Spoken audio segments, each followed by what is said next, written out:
Joaquín Rodríguez Reyes, R4 de Medicina Interna del Centro Médico Nacional Adolfo Ruiz Cortines en Veracruz. Antes que nada, un saludo a mis colaboradores, que son mis compañeros, y a mis profesores titulares. El día de hoy les voy a presentar un caso clínico relacionado a un paciente con inmunodeficiencia primaria de células T y el diagnóstico de aspergillosis pulmonar invasiva mediante galactomanano. Ficha de identificación: tenemos un masculino originario de Veracruz, residente de Boca del Río, que para quien les ponga en contexto es básicamente como decir Guadalajara y Zapopan. Escolaridad de licenciatura en administración, soltero, hemotipo B. El paciente presenta diagnóstico de inmunodeficiencia por insuficción de células T de hace 4 años, ya en tratamiento con inmunoglobulina. Aquí voy a hacer un paréntesis y voy a adelantarme algunos criterios para el diagnóstico de aspergilosis, porque los quiero poner en el contexto, porque parte de los criterios es ver los antecedentes del huésped. El primer antecedente, uno, es la inmunodeficiencia primaria, y el siguiente es que también fue diagnosticado con una trombocitopenia autoinmune y el paciente estaba en tratamiento con prednisona de 5 miligramos cada 24 horas. Dentro de infectocontagiosos, el paciente presentó dengue, chikungunya, como cualquier y buen veracruzano, y neumonías de repetición. En los últimos 6 meses había presentado 4 neumonías adquiridas en la comunidad. Dentro de los antecedentes quirúrgicos presentó una esplenectomía consecuencia de un absceso hepático, en el cual posteriormente requirió una ileostomía y entonces requirió de una colocación de sistema VAC. Lo que nos lleva al padecimiento actual: el paciente inició el día 3 de marzo del 2023 con elevación de curva térmica, astenia, dinamia y disnea, por lo cual decidió acudir a la unidad el día 6. El día 6 también el paciente continuó sin mejoría clínica, entonces se decidió tomar una tomografía por síntomas respiratorios, y ya que antes se había cursado con antecedentes de neumonías de repetición, la cual es la siguiente que ven aquí. Aunado a la siguiente exploración física que les voy a comentar, el paciente prácticamente neurológicamente íntegro. Lo único que quiero representar en esta diapositiva es la exploración física respiratoria, en la cual sí podremos apreciar, a la inspección tenía la infección y amplificación disminuidas, estaba el paciente taquipneico, aumento de las vibraciones vocales, percusión mate y en la auscultación estertores basales bilaterales. Como podemos apreciar, el paciente tiene un síndrome de consolidación. Aquí es otro punto muy importante para la clínica, y me voy a regresar a la diapositiva anterior para que, una vez con la exploración física y esta tomografía que vemos aquí, es claro que este paciente está cursando con una neumonía. Tengo la imagen tomográfica ampliada más adelante, pero les voy a resumir que son infiltrados basales bilaterales acompañados de infiltrados algodonosos.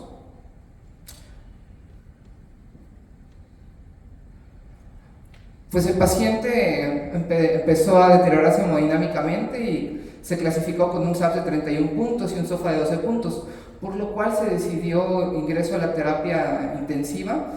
Al unísono fue valorado por alergología y el servicio de infectología de la unidad. El alergólogo inició terapia con inmunoglobulina y el infectólogo, aparte de pedirle todos los cultivos previamente, decidió pedirle galactomanano. Para este punto quiero mencionar que el paciente desde su ingreso había estado con tratamiento antibiótico empírico, el cual pues por obvias razones pues no había funcionado. A este punto también el doctor le inició voriconazol. El paciente, por mejoría del estado hemodinámico, se decidió su ingreso a medicina interna. Sin embargo, por la progresión de la neumonía, el paciente cursó con insuficiencia respiratoria tipo 1, por lo cual requirió asistencia mecánica ventilatoria. También fue valorado por hematología, los cuales pues decidieron suspender el esteroide, ya que el paciente a su ingreso contaba con unas plaquetas normales. Ahorita vamos a ver los laboratorios. Es revalorado por el servicio de infectología, los cuales le dejan tratamiento empírico. por linfopenia. Se reportó el día 15 galactomanano de 1.57. Aquí voy a hacer un paréntesis muy importante y vamos a recordar un poquito de los criterios diagnósticos que antes mencioné. Son tres los criterios diagnósticos, son tres las clasificaciones de criterios diagnósticos. La primera es la más clásica, que es la de la Sociedad Europea, que se revisaron esos criterios en el 2019. También hay otros criterios que se llaman ASP-UCI y ASP-UCI modificados, en los cuales, si bien, para serles sincero, para hacer el diagnóstico objetivamente hablando de una aspergilosis pulmonar invasiva, necesitamos un estudio histopatológico. Sin embargo, en estos nuevos criterios diagnósticos ponen el galactomanano como criterio micológico suficiente, no para una aspergilosis pulmonar invasiva definida, sino una probable. Entonces, el punto de corte que ellos toman es de 0.5 para el galactomanano sérico y 1 para el galactomanano por lavado bronquial. En este punto se preguntarán por qué no le hicimos un lavado bronquial, porque no teníamos en ese momento disponible en la unidad. Para este punto ya se habían descartado otras infecciones, cabe mencionar el panel viral negativo, en el siguiente día salieron todos los demás hemocultivos negativos, únicamente positivo para una Candida tropicalis que afortunadamente era sensible a briconazol. Desafortunadamente el paciente, aparte del problema que de la patología vector que estamos comentando, cursó con varias otras infecciones como una pielonefritis aguda del lado izquierdo y continuó con deterioro hemodinámico. El paciente desgraciadamente también no tuvo adecuada progresión respiratoria, por lo que se tuvo que realizar una traqueostomía. Gasométricamente, con acidosis metabólica severa, el paciente fue egresado a medicina interna pese al estado hemodinámico. El paciente cursó con choque refractario, requirió de doble vasopresor y pues falleció el día 26 del 03. Dentro de los laboratorios de gabinete, y aquí es donde voy a hacer alguna pauta, recordando el galactomanano, es una prueba que suele sernos de ayuda, ya que tiene una sensibilidad del 78% y una especificidad del 85%. Pero a lo que voy, no es una prueba la que nos va a dar el diagnóstico, es el conjunto de la exploración física, los antecedentes y la integración del diagnóstico. Solamente el galactomanano es una ayuda y no en todos los pacientes está indicado hacérsela. De hecho, para serles sincero, en este paciente no estaría tan indicado por una cuestión. El galactomanano pierde sensibilidad en los pacientes que no están neutropénicos. ¿Pero por qué se decidió tomar galactomanano en este paciente? Porque recordemos que estamos hablando de una inmunodeficiencia primaria de células T.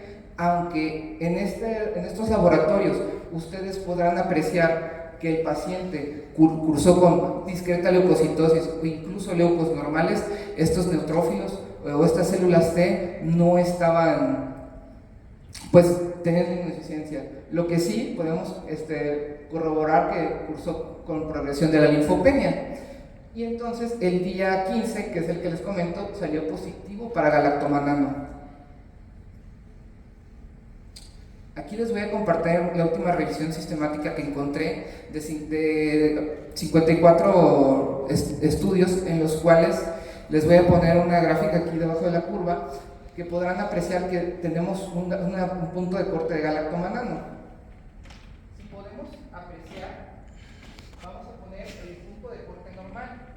Este es el de 0.5, el que nosotros utilizamos en suero. La sensibilidad, que es el que está en negritas, es lo que les había comentado. Una sensibilidad aproximadamente del 78 y una sensibilidad hasta del 85. Subiendo el punto de corte a 1.5, vamos a perder sensibilidad, pero vamos a ganar especificidad hasta un 93%. Como podemos ver, todos los demás cultivos negativos, afortunadamente. Desgraciadamente el paciente falleció. Esta es la tomografía. Como podremos apreciar, tenemos infiltrados pulmonares bilaterales con algunos infiltrados algodonosos. Y aquí es donde quiero empezar a discutir el caso con ustedes. Lo ideal hubiera sido obviamente hacer un lavado bronquialveolar, sin embargo no se pudo. La cuestión aquí es que nosotros tenemos que recordar siempre y nunca olvidar que somos clínicos. Este paciente de antecedentes que nos van a llamar la importancia para el caso clínico, uno es la inmunodeficiencia primaria, que si revisamos los criterios de la Sociedad Europea es el criterio número 9 como antecedente, como criterio del huésped para hacer el diagnóstico. El uso de medicamentos puede ser desde inmunomoduladores, anticuerpos monoclonales, incluso el uso de prednisona. La terapia con prednisona es de para hacer criterio es que sea de 0.3 por kilogramo de peso por al menos 3 semanas, y en los nuevos criterios de la UCI, del ASP-UCI es de 20 miligramos de prednisona o equivalentes al día. Entonces tenemos el criterio de la inmunodeficiencia, el uso de esteroides, que ha tenido infecciones de repetición, y en este caso, aunque el paciente contaba con neutrófilos adecuados, lo interesante y lo bello de este caso es que el galactomanano salió positivo.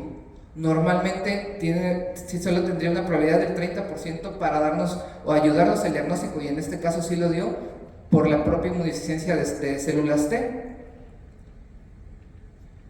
Entonces, como discusión, pues también tenemos que recordar una cosa, y que también estos criterios se han adecuado, porque normalmente la aspergilosis pulmonar invasiva, el paciente prototipo, pues no es este paciente con inmunodeficiencia primaria, sino que los prototipos eran los pacientes con malignidades hematológicas o los pacientes posttransplantados. Entonces, se ha ido una revisión de estos criterios, por eso se actualizaron en el 2019, y actualmente salieron otros como los que les comenté del ASP-UCI, en los cuales pues son más permisivos y nos dan a entender que no solamente tenemos que buscar aspergilosis pulmonar en ese tipo de pacientes, sino que hay otros pacientes que se ven beneficiados de un abordaje diagnóstico.